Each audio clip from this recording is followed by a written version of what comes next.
कार्यक्रम समय चक्रमा तपाईलाई हार्दिक स्वागत छ। म सुरेश आचार्य। लामो समयको बहस र विवादपछि मिलेनियम च्यालेन्ज कर्पोरेसनको सहायता सम्बन्धी प्रस्ताव प्रतिनिधि सभामा टेबल भएको छ। अघिल्लो सरकारले 2.5 वर्षभन्दा लामो समय अगाडि संसदमा दर्ता गरेको यो प्रस्ताव यसपटक टेबल भएको छ। तर बालुवाटारमा बसेर गठबन्धनका दलहरूले सहमतिका साथ टेबल गर्ने कुरा गरिरहँदा बानेश्वर पुगेपछिको परिदृश्य फेरिएको छ र टेबल भइसकेको प्रस्तावका विषयमा टेबल भए पनि पारित गर्ने पक्षमा नरहेको भनेर गठबन्धनका दलहरू आफैले भनिराखेको अवस्था छ। एकातिर भने अर्कातिर जुन प्रस्ताव प्रधानमन्त्री केपी शर्मा ओलीले आफैले दर्ता गराउनु भएको थियो संसदमा, अहिले त्यसका विषयमा प्रमुख प्रतिपक्ष बनेको नेपाल कम्युनिस्ट पार्टी एमाले मौनता साँधेर बसेको छ। अबको राजनीति, एमसीसीसँग जोडिएको राजनीति कसरी अगाडि बढ्ला, यो विषयमा कुराकानी गर्न एकजना राजनैतिक विश्लेषक र गठबन्धन सरकारमा रहेकै पार्टी जनता समाजवादी पार्टीका प्रचार विभाग प्रमुख डम्बर खतिवडा हामीसँग हुनुहुन्छ। कार्यक्रममा यहाँलाई हार्दिक स्वागत छ। धन्यवाद, नमस्कार। जुन ढङ्गबाट टेबल हुन पुग्यो मिलेनियम च्यालेन्ज कर्पोरेसनको प्रस्ताव र जुन परिदृश्यहरू देखिए, यसलाई कुन रूपमा बुझ्ने, कुन रूपमा विश्लेषण गर्ने? मलाई के लाग्छ भने यो हाम्रो शीर्ष नेतृत्व या सबै पार्टीको नेताहरू, अब सबैलाई त भन्न नमिल्ला एउटै डालोमा हालेर, के फरक फरक चरित्रहरू पनि छन्, तर मूलत यो चाहिँ एक किसिमको सही राजनीतिक संस्कृति चाहिँ भएन भन्ने मलाई लाग्छ। एक त मिलेनियम च्यालेन्ज कर्पोरेसन एमसीसी बारे जुन बहसहरू समाजमा भइरहेछन् या राजनीतिक दलको कार्यकर्ताहरूलाई हामी जुन स्कुलिङ दिइरहेछौँ, त्यसमा पनि गैर जिम्मेवार संस्कृतिहरू देखा परे। जस्तो हामीले एउटा कुरा गर्ने अर्को कुरो भन्ने द्वैत चरित्र भन्छ नि, हैन? उदाहरणको लागि भनौँ, जस्तो कमरेड प्रचण्डले आफै प्रधानमन्त्री शेरबहादुर देउवासँग मिलेर एमसीसीलाई चिठी लेख्नुभयो। त्यो चिठी केही समय लुकाएर राखियो, हैन? सार्वजनिक भएपछि उहाँले मैले लेखेकै होइन भन्नुभयो। हस्ताक्षरले त भेरिफाई भयो। फेरि यतापट्टि उहाँले आफ्ना विङ्सहरू, युवा विद्यार्थी विङ्सहरू, वाइसिएल क्रान्तिकारीहरूलाई चाहिँ सडकमा जान भन्नुभयो, हैन? फेरि यता आफ्नै पार्टीको सभामुखलाई चाहिँ टेबल गर्न दिन भन्नुभयो, हैन? यो फेरि अहिलेभरि भन्दै हुनुहुन्छ यो चाहिँ हामी पास हुन दिन्नौँ, हामीहरू त्यसमा सहमति बनिसकेका छैन भनेर फेरि आफ्नै पार्टीको सचेतकले चाहिँ, हैन, त्यहाँ चाहिँ अब्जेक्सन गर्नुभयो। यो चिजहरू त द्वैत चरित्र हो नि, यस्तो गर्नुहुन्न कि। युवा विद्यार्थीहरूको भविष्य स्वास्थ्यमाथि त्यस्तो खेलवाड पनि गर्नुहुन्न। आफै सरकारमा हुने, आफै टेबल गर्ने, आफै सिग्नेचर गर्ने, आफै प्राइम मिनिस्टर भएको बेला चाहिँ ड्राफ्ट गर्ने, मस्यौदा गर्ने, हैन? यो चाहिँ ठिक संस्कृति हो, प्रचलन हो जस्तो मलाई लाग्दैन। दोस्रो कुरा, नेपालमा यो जति पनि राजनीतिक शक्तिहरू छन् मुख्य एमसीसीको प्रोसेससँग नजोडिएको कोही पनि छैन। यो हामीले बुझ्नुपर्छ। अहिले कमरेड झलनाथ खनाल भन्नुहुन्छ, माधव नेपाल भन्नुहुन्छ, एक्चुअली त उहाँहरूकै कार्यकालमा त यसको प्रोसेस सुरु भयो, हैन? अरू सरकारहरूले त यसलाई त अघि बढाउँदै मात्रै ल्याएर आएका हुन्, हैन? एप्लिकेसन गर्यो उहाँहरूको सरकारको पालामा, बाबुराम भट्टराईको समयमा चाहिँ त्यसको इन्फर्मेसन आयो, त्यसपछि खिलराज रेग्मीको सरकार आयो, त्यसपछि विभिन्न सरकारहरू आए जो सबै जीवितै हुनुहुन्छ एकजना सुशील कोइराला बाहेक, हैन? र कसै न कसैको कुनै न कुनै इन्भल्भमेन्ट छ त्यहाँ। पार्ट कति हो, थोरै हो, धेरै हो, आफ्नो ठाउँमा छ। तर एक्चुअल ड्राफ्ट भनेको त कमरेड प्रचण्ड प्रधानमन्त्री भएको र चाहिँ महराज चाहिँ अर्थमन्त्री भएको बेलामा बनेको ड्राफ्ट हो यो, हैन? त्यसपछि हस्ताक्षर गर्ने बेलामा एकाध बुदाहरू तलमाथि भयो होला, तर बेसिक ड्राफ्ट त्यो हो। भने यो अहिले सबै आइपुग्दाखेरि जसरी नेताहरू बोलिरहनु भएको छ, जो नेताहरू बोलिरहनु भएको छ, मलाई आश्चर्य लाग्छ कि मान्छेहरू आफैले गरेको कामबाट बेखबर रहन्छन् कि आफैले गरेको हस्ताक्षर प्रतिको नैतिक जिम्मेवारीबाट चाहिँ बेखबर रहन्छन् या त्यो वहन गर्दैनन्। यो त टाढाको कुरा भयो। हजुर, केही घण्टा अगाडि हजुर। बालुवाटारमा एउटा सहमति गर्ने, हजुर बानेश्वरमा पुगेर प्रतिनिधि सभा बैठक चलिरहँदा अर्को दृश्य देखिने अवस्थालाई कसरी हेर्ने? होइन, अब यो दैत चरित्रले हाम्रो लोकतन्त्रलाई कति फाइदा गर्छ बेफाइदा गर्छ एउटा ब्रोड सेन्समा समीक्षा गर्नुपर्छ सबै दलको नेताहरूले। यसरी देश राज्य चल्न सक्दैन, यसरी राष्ट्रको अन्तर्राष्ट्रिय मर्यादा या प्रतिष्ठा कायम पनि हुन सक्दैन र यसरी हामीले अहिलेको समकालीन विश्व राजनीति र विश्व भूराजनीति होइन ग्लोबल पोलिटिक्स र जियो पोलिटिक्सको सन्दर्भमा हामीले आफ्नो सही स्पेस पनि बनाउन सक्दैनौँ। हामीले के बुझ्नुहुन्न भने हामी कुनै 17औं 18औं शताब्दीतिर या मध्ययुगीन समयमा छैनौँ। हामी 21औं शताब्दीमा छौँ र 21औं शताब्दीको विश्व भनेको एक प्रकारले ग्लोबल भिलेज हो होइन। र नेपाल विश्वका सबै देशहरूको परिदृश्यमा त एउटा सानो अलिक कम महत्त्वको देश होला, तर त्यति धेरै सानो पनि होइन जति हामी आफूलाई ठान्छौँ। त्यसैले ग्लोबल पोलिटिक्सको एउटा मूल्य मान्यताहरूभन्दा बाहिर गएर हामी यदि एउटा शब्द हुन्छ नि राजनीतिशास्त्रमा यो वामपन्थी बचकनापन भन्ने अथवा वामपन्थी बालरोग भन्ने, अब यो वामपन्थी बालरोगकै खेल मात्रै खेल्ने हो भने यसले न देशको अर्थतन्त्र उँभो लाग्छ, न देशको चाहिँ अन्तर्राष्ट्रिय प्रतिष्ठा बढ्छ, न राज्यको विश्वसनीयता कायम हुन सक्छ, न हामीले इन्टरनेसनल कम्युनिटीमा चाहिँ मुख देखाउन लायक रहन्छौँ, न देशले उन्नति प्रगति गर्छ, न यो राम्रो राजनीतिक संस्कृति हो। अहिलेको पुस्ताले भोलिको पुस्तालाई जुन एउटा पोलिटिकल कल्चर दिनुपर्ने हुन्छ त्यस्तो दृष्टिकोणबाट पनि राम्रो कुरा होइन। त्यसैले दैत चरित्र हाम्रो केही नेताहरूमा जुन देखियो यो चाहिँ असाध्यै दुःखद असाध्यै दुर्भाग्यपूर्ण हो भन्ने मलाई लाग्छ। यसको कारण के छ? तपाईँ त एउटा वामपन्थी राजनीतिबाट अगाडि आउनुभएको पोलिटिकल करियर बनाउनु भएको मान्छे हुनुहुन्छ। यहाँ राष्ट्रघात र राष्ट्रवाद दुईटा कुरा जोडिने गराएको छ कि नेपालको पोलिटिक्समा। अलिकति तलमाथि केही कुरा भयो भने म चाहिँ भयङ्कर राष्ट्रवादी, अर्को चाहिँ ठुलो राष्ट्रघाती। सायद यही कुराले गर्दाखेरि यो द्वैत चरित्र प्रदर्शन भइरहेको हो। यो एमसिसी हुनुपर्छ भन्नेहरू न राष्ट्रवादी हुन् न राष्ट्रघाती हुन्, एमसिसी हुनु हुँदैन भन्नेहरू पनि न राष्ट्रवादी हुन् न राष्ट्रघाती हुन्। मलाई लाग्छ नेपालमा हामी करिब 3 करोड जो मान्छेहरू छौँ, सबै नेपाललाई माया गर्छौँ, सबै आफ्नो देशप्रति समर्पित छौँ। कसैले कसैको राष्ट्रियताप्रति या उसको देशभक्तिप्रति शङ्का गर्नु, अनावश्यक आक्षेप गर्नु भनेको आफैमा एक प्रकारको निन्दनीय काम र संस्कृति हो। हाम्रो इस्यु मिलेन, हाम्रो एटिच्युड मिलेन, हाम्रो ओपिनियन मिलेन। ओपिनियन नमिल्दैमा कोही राष्ट्रवादी र कोही राष्ट्रघाती हुँदैन होइन।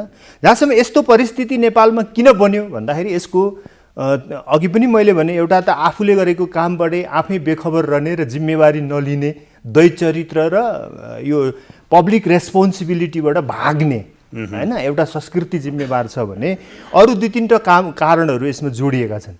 एउटा घटनालाई विषयलाई त्यसको वास्तविकता के हो भनेर अन्तर्यमा गएर डिप स्टडी नगर्ने एउटा समस्या यो।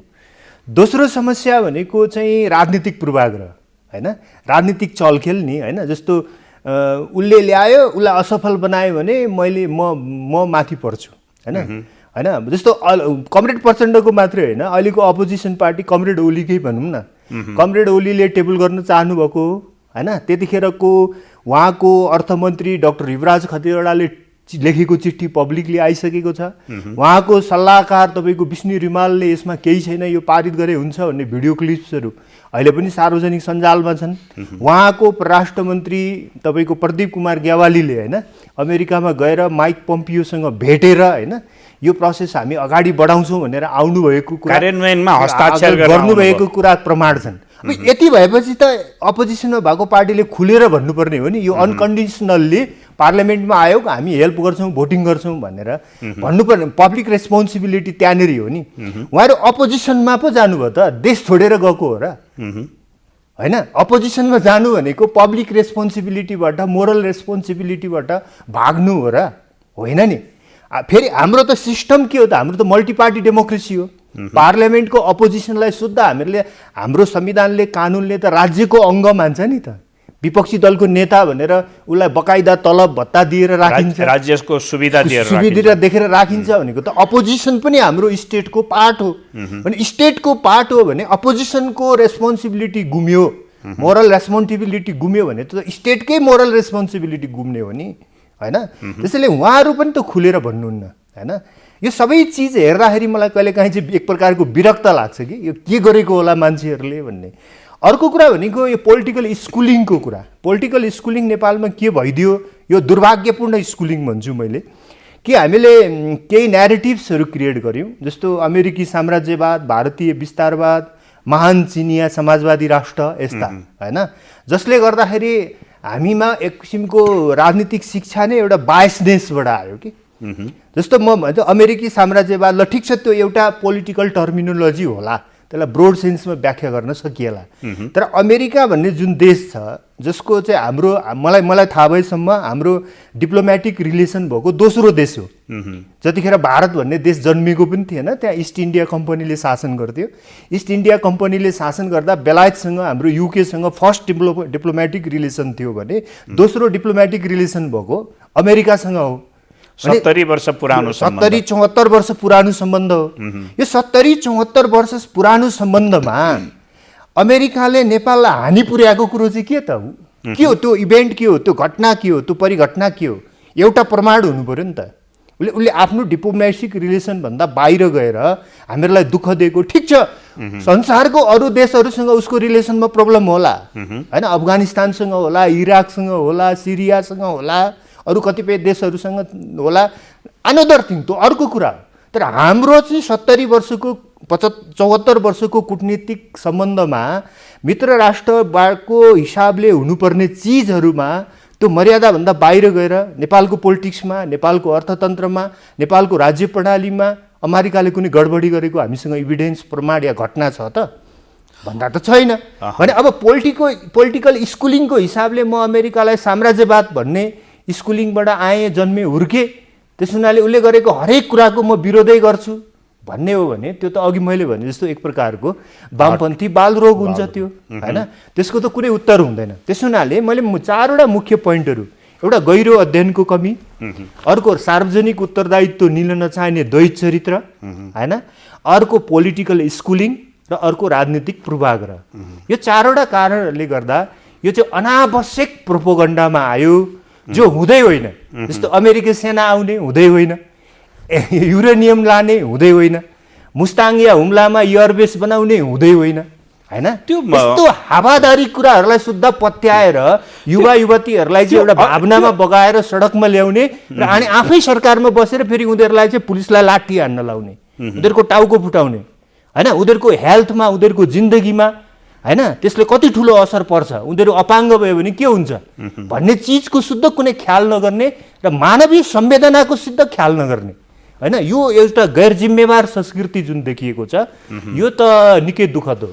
तपाईँले एउटा प्रसङ्ग यहाँ जोड्नुभयो, जस्तो पोलिटिकल स्कुलिङको कुरा गर्दा नेपालमा कम्युनिस्ट पार्टीहरूले चाहिँ चीन कहीँ कसै गरी जोडियो भने त्यसको चाहिँ प्रतिरक्षा गर्ने, चीनको प्रतिरक्षा गर्दै गर्दा चाहिँ राष्ट्रवादी हुने हो देखिएको छ नि, के कारण? होइन, यो पनि एक किसिमको वामपन्थी बाल मनोरोगै हो, होइन? जस्तो बिआरआई नेपालमा आयो, नेपालको कुनै गैर कम्युनिस्ट पार्टीहरूले बिआरआईको विरोध गरेन नि। तर जब बिपा आउँछ कम्युनिस्ट पार्टीहरू उचालिहाल्छन्, जब एमसिसी आउँछ कम्युनिस्ट पार्टीहरू उचालिहाल्छन्, जब जापान या अरू डेमोक्रेटिक वर्ल्डसँग जोडिएको कुरा आउँछ उनीहरू चाहिँदो नचाहिँदो हल्ला पिटाएर चाहिँ सडकमा आउँछन्। यदि तपाईँको पोलिटिकल बायसनेसबाटै गर्ने हो भने त, होइन? जस्तो के भने चाइनिज कम्युनिस्ट पार्टीले सी जिनपिङ विचारधाराको प्रशिक्षण चलाएको सम्म उदाहरण छ नि। यही नेपालमा आएर नेपाल कम्युनिस्ट पार्टीलाई हो, तर गैर कम्युनिस्ट पार्टीहरूले त्यसलाई ठुलो आपत्तिको विषय बनाएनन्। बिआरआईको हामीले एक्सेप्ट गऱ्यौँ। सी जिनपिङ आउँदाखेरि, सी जिनपिङ राष्ट्रपति आउनुभएको थियो नि केही समय अगाडि, होइन? अहिले ठ्याक्कै टाइम मैले बिर्सेँ। उहाँ आउँदाखेरि उहाँले कतिपय चिजहरू भनेर जानुभयो, त्यो त सबैले हामीले एउटा राष्ट्रिय पाहुनाको रूपमा उहाँहरूलाई हामीले ग्रहण गऱ्यौँ नि। द कम्युनिस्ट देशको राष्ट्रपति, कम्युनिस्ट राष्ट्रपति भनेर त हामीहरूले भनेनौँ नि कसैले।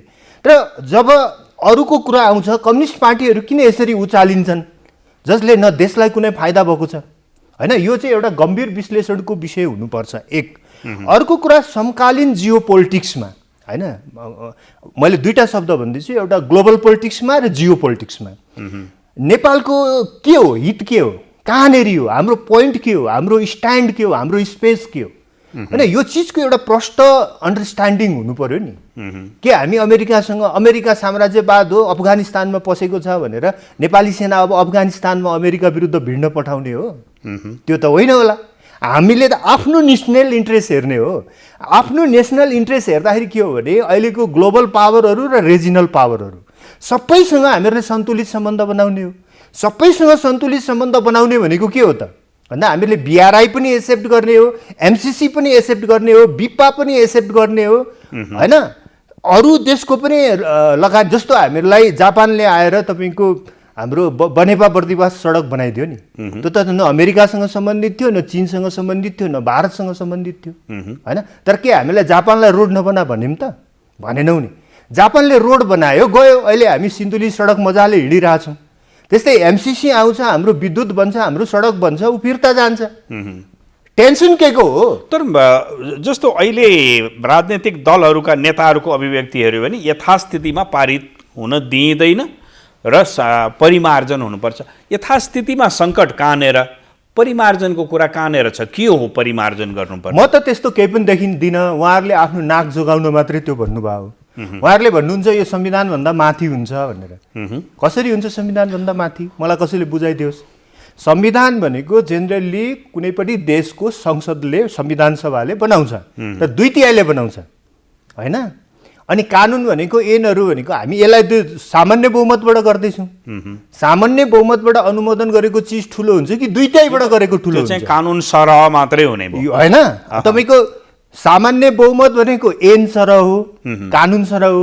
संविधान भनेको 2/3 हो र सामान्य बहुमत भन्दा 2/3 जहिले पनि के हो त ठुलो हुन्छ माथि हो भनेपछि यो संविधान भन्दा माथि कसरी हुन्छ मलाई थाहा छैन अर्को कुरा उहाँहरू भन्नुहुन्छ अमेरिकन ल नेपालमा लागू हुन्छ कसरी अमेरिकन ल नेपालमा लागू हुन्छ अमेरिकन ल नेपालमा लागू न अमेरिकन यहाँ अमेरिकन मेसिनरी छ र नेपालको हाम्रो मेसिनरीबाट काम हुने हो नि त त्यो त होइन जस्तो एमसिसी भनेको अमेरिकन कम्पनी भयो यहाँ हामीले त्यसको एउटा एउटा एग्रिमेन्टबाट एउटा अफिस एउटा युनिट क्रिएट गऱ्यौँ जसलाई एमसिसी नेपाल कम्प्याक्ट भनियो अनि एडमिनिस्ट्रेसन कसले गर्ने हो कम्प्याक्टले गर्ने हो एमसिसीले त होइन अनि कम्प्याक्टको हाकिम को हुन्छ हाम्रो अर्थ मन्त्रालयले नियुक्त गरेको मान्छे हुन्छ अनि त्यसको अफिस कहाँ हुन्छ नेपालमा हुन्छ त्यसले प्रोजेक्ट कसले होल्ड गर्छ कम्प्याक्टको अफिसले होल्ड गर्छ अमेरिकाले त अनुदानको पैसा हालिदिने न हो एडमिनिस्ट्रेसन गर्ने त होइन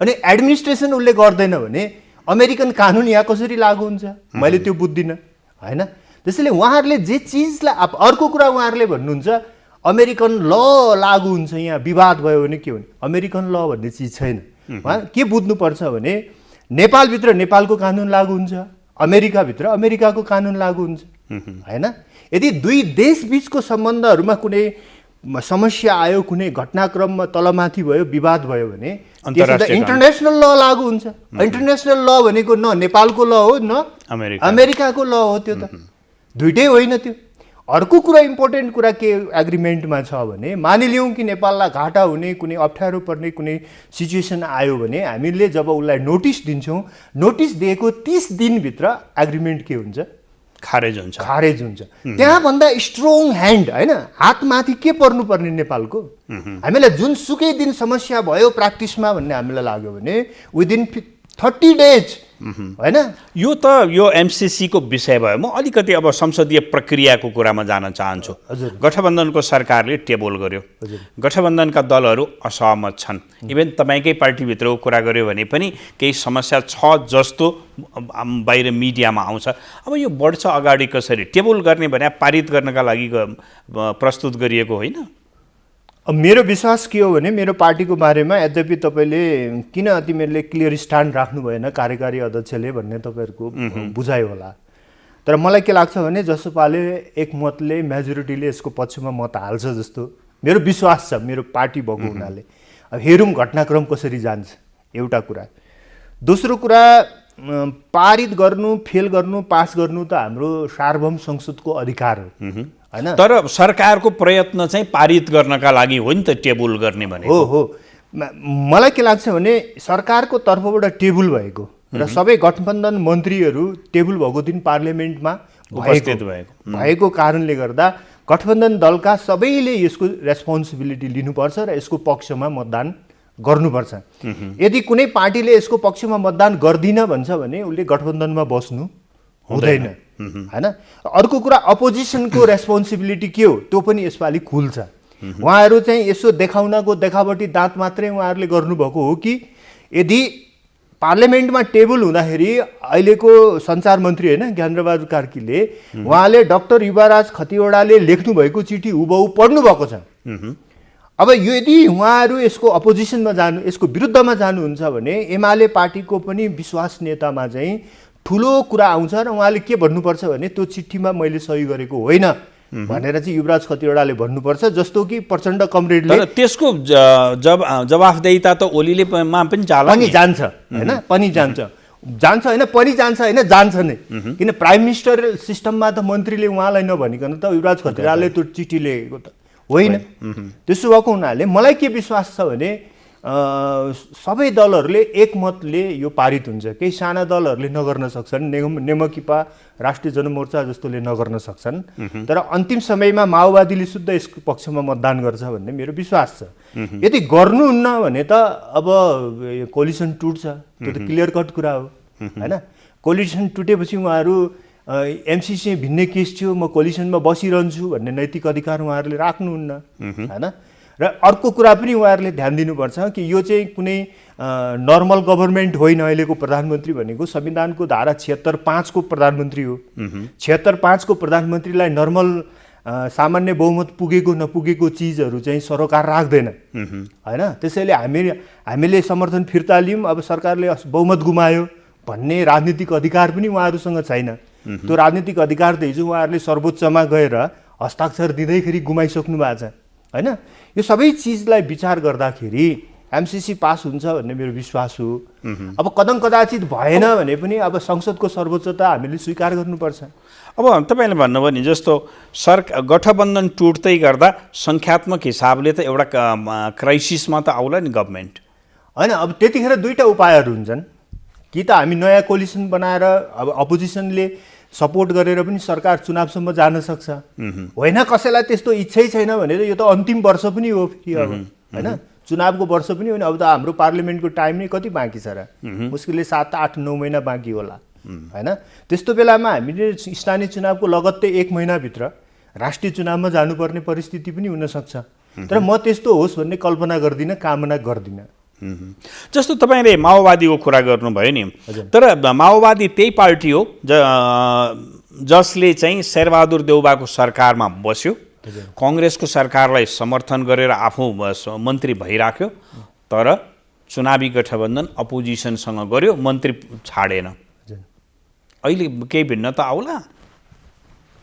अब मलाई के लाग्छ भने यस्तो मिस्टेकहरूले अल्टिमेटली माओवादी आन्दोलन र माओवादी पार्टीलाई नै घाटा हुन्छ होइन। शान्ति प्रक्रियामा आएर पहिलो संविधान सभामा जाँदा उहाँहरूको पार्टी कत्रो थियो, कत्रो साइजको थियो। उहाँहरूले जति मिस्टेकहरू गर्दै जानुभयो, उहाँहरू कति खुम्चिनु पर्यो होइन। कटवाल प्रकरण निकाल्नुभयो, त्यसको परिणाम के भयो? पछि 6 दिने आम हडताल गर्नुभयो, त्यसको परिणाम के भयो? जनविद्रोहको तयारी गर्ने भनेर पालुङटार बैठक गर्नुभयो, त्यसको परिणाम के भयो होइन। ओलीसँग चाहिँ अब अप्राकृतिक एकता गर्नुभयो, त्यसको परिणाम के भयो? अहिले हरेक मिस्टेकहरूले त उहाँहरूको पार्टी र आन्दोलनलाई त झन्झन कमजोर बनायो। तर करेक्सनको बाटोमा गएको छ, झन् कमजोर बनायो। अहिले जुन यो गल्ती गर्दैछ यो त झन् ठुलो गल्ती हो, झन् ठुलो गल्ती हो। र कमरेड प्रचण्डलाई म सार्वजनिक आग्रह गर्न चाहन्छु, तपाईँले यति ठुलो मिस्टेक गर्दै हुनुहुन्छ, यो मिस्टेकले यो माओवादी पार्टीको अस्तित्वलाई अन्तिम चरणमा पुर्याउन सक्छ। यो कुनै मैले चेतावनी दिइरहेको छैन, मलाई आग्रह गर्दैछु। र एउटा हिजो पनि हामीहरूले भनेका थियौँ, माओवादी आन्दोलनमा उहाँहरूले गल्ती गर्दा तपाईँहरूलाई यसले घाटा गर्छ है भनेर भनेका थियौँ। जस्तो कटवाल प्रकरणमा पनि त्यो भनिएको थियो, घाटै भयो होइन। तपाईँहरूले शान्ति प्रक्रियामा आएपछि क्लियर कट संविधान सभा र शान्तिको बाटोमा जानुपर्छ भन्दाखेरि उहाँहरू जनविद्रोहको बाटो भनेर आम हडताल गर्नतिर लाग्नुभयो, घाटै भयो होइन। उहाँहरूलाई के फाइदा भयो? त्यसैले अहिले एमसिसीको केसमा उहाँहरूले जुन डुअल रोल गर्नुभएको छ, यसको अन्तिम परिणाम भनेको चुनावको मुखबाट उहाँहरूले सरकार छोड्नु हो। त्यो कुरो माधव नेपालमा पनि लागू हुने स्थिति देखियो नि। माधव नेपालले यो कुरा बुझ्नु भएको छ भन्ने मलाई लाग्छ। म प्रचण्ड र माधव नेपालको व्यक्तित्वमा थोरै भिन्नता देख्छु होइन। र मलाई विश्वास छ कि माधव नेपाल अन्तिम समयमा भोटिङमा आउनुहुन्छ एमसिसीको पक्षमा आउनुहुन्छ। यदि आउनु भएन भने यो कुरा उहाँहरूलाई पनि लागु हुन्छ। त्यसो भन्दा अब यो गठबन्धनको संस्कृतिले चाहिँ राम्रो मेसेज दिएन नि हाम्रो सन्दर्भमा कुरा गर्दा, होइन? अब गठबन्धनहरू त अलिक संसदीय लोकतन्त्रमा अलिक सङ्कटग्रस्त नै हुन्छन्। हेर्नुहोस् होइन, संसारभरि जहाँ पनि हामी गठबन्धनहरू चाहिँ पूर्ण समय टिक्छन्, स्थायी हुन्छन् भन्ने अपेक्षा गर्नु हुँदैन। र गठबन्धन टुट्नुलाई चाहिँ म त ठुलो घटना पनि मान्दिनँ, किनभने पार्टी त टुटिरहेछन् यो देशमा, होइन? पार्टी त एउटै विचार सिद्धान्त एजेन्डाबाट बन्यो भनेका पार्टीहरू त टुटिरहेछन् भने गठबन्धन टुट्नु त स्वाभाविक घटना हो। तर यसले हामी कहाँ दुर्भाग्य निम्त्याउँछ कि भन्ने मात्रै चासो हो नि। यसपालि गठबन्धन टुटेर देश र जनतालाई धेरै घाटा हुँदैन, किनकि यो गठबन्धनले कतिपय कुरामा देश र जनताको हितलाई चाहिँ बन्धक बनाउने काम गरिरहेछ। सुरुमा यो गठबन्धन पोजिटिभ थियो। किन पोजिटिभ थियो भन्दाखेरि ओलीले जुन असंवैधानिक संसदहरू विघटन गर्नुभयो त्यसको ठाउँमा वैकल्पिक सरकार चाहिँ यही संविधानबाट बन्न सक्छ भन्ने हाम्रो जुन संविधानको परिकल्पना थियो त्यसलाई चाहिँ यसले स्थापित गर्यो। त्यो अर्थमा गठबन्धन सही थियो, ठिकै थियो। तर पछिल्लो चरणमा आएर गठबन्धनभित्र जुन समस्याहरू देखिन थाले र त्यसको कारणले गर्दा संसद पनि बन्धक बन्ने, अदालत पनि बन्धक बन्ने, होइन? राष्ट्रिय राजनीतिको यावत पक्षहरू बन्धक बन्ने, राष्ट्रले कुनै निकास नपाउने अनि शासन प्रशासन पनि अल्झो लाग्ने खालको जुन स्थिति बनेको छ, यो सबै कारणले गर्दा अब गठबन्धनको धेरै माया गरिरहनु पर्ने परिस्थिति चाहिँ रहेन। हस्, कार्यक्रममा सहभागी भइदिनु भयो, यहाँलाई धेरै धेरै धन्यवाद छ। धन्यवाद। कार्यक्रमको निर्धारित समय सकिएको छ। हामी सबैलाई बिदा दिनुहोस्। नमस्कार।